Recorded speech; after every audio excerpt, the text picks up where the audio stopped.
am not an average bear. Hey, We are the hey. average podcasters, aren't we, Gavin? No, no, boo boo. We are not.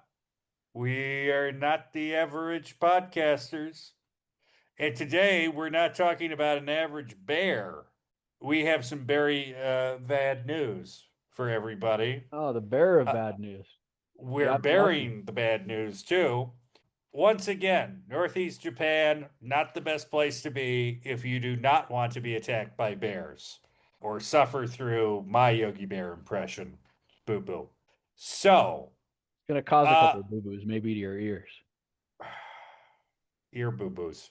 Problems in Fukushima, or in the greater Fukushima area, where a bear attacked four people in a parking lot before running.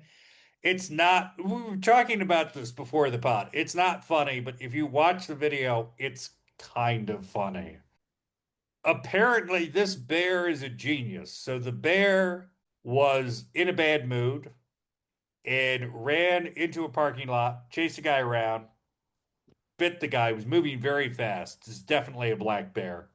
And then a guy tried to run it over, didn't. It runs into the building. And apparently, they saw the bear in the building drinking from a faucet using its paws. It was chilling out there for a couple of hours. They tried to dart it. Apparently, that didn't work. They tried to trap it, and apparently, it took the fruit and the honey out of the trap without triggering a mechanism. It got to the point where they thought they had the thing cornered, and then it opened a window and walked off. Um, so this is, as Fukushima Mayor Yuki Baba described it, an extremely intelligent bear, which is indicative of a larger problem, Dave. This is a larger problem we've talked about on the podcast. It is. And do you just want to sort of elaborate on that? Yeah, so Japan has dealt with a lot of bear attacks recently, and according Hmm. to NHK, 4 people have died in bear attacks and 21 people have been injured since April of this year. Which And is crazy, actually, yeah, which is straight up insane. yeah. I mean, this is probably, I think more people have died from bear attacks in these parts of Japan than any other sort of, I think, crime or attack or anything like that. Oh, I can't imagine. Yeah. And bears have probably done more damage in terms of breaking into properties than robbers and other actual criminal acts. Japan, we've talked about this before, is dealing with a huge loss in population, primarily because the country is aging. Hmm. And in northern Japan, especially in the Tohoku region, so Fukushima, Akita, Iwate, these provinces where they're having a lot of these bear attacks, the Japanese government does not have the resources to contain the bears. So the bears are essentially running loose. And the Japanese government is recommending to citizens that, oh, carry a radio or carry a bear bell with you when you go out. But it doesn't seem to really work very well because the bears are being Or, habituated. yeah. And Or, once the bears are or habituated, there's really nothing that you not can do much to be done. other than to terminate the bear. And this is an issue too, right? Because previously, Japan had a tradition, particularly in that part of the country, Northeast Japan, it had a tradition of bear hunters.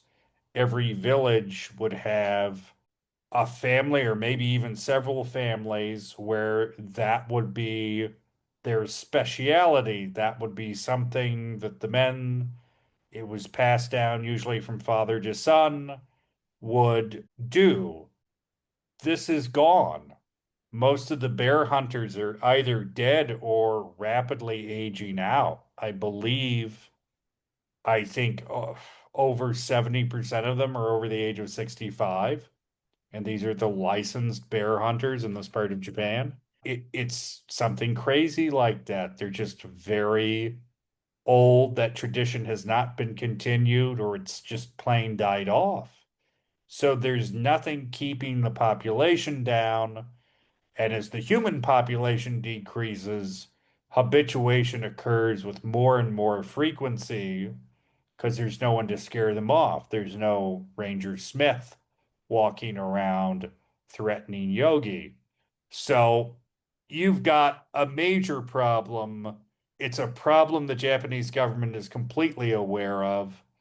I have a bit of a radical solution for this. I've got my tinfoil hat on. Let's Um, hear it. Immigration. I think you need to bring people in. Heck, you can't find another country in the world that has bear hunters that need to get paid. Let's bring some people in. I Or know open they're up hunting and say, okay, we're going to bring in, if you want to hunt a bear in Japan, bring in, if you have a hunting license from the US or from Canada or from some other country, Japan being Japan, I could understand they don't want random people that are foreigners coming in with weapons and shooting bears.